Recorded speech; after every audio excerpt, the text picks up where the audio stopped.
Sa kalagitnaan ng gabi, ang katahimikan ay biglang naputol ng isang nakabibinging halakhak ng halimaw. Ang buong baryo ay nayanig at ang mga tao ay nagsimulang magkubli sa kanilang mga tahanan.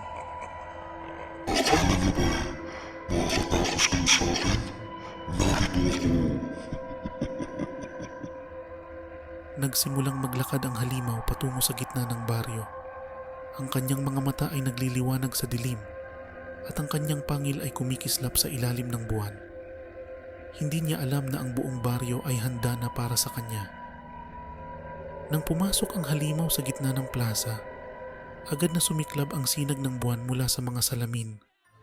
Ang liwanag ay bumalot sa halimaw at ito'y napasigaw sa sakit at pagkabigla.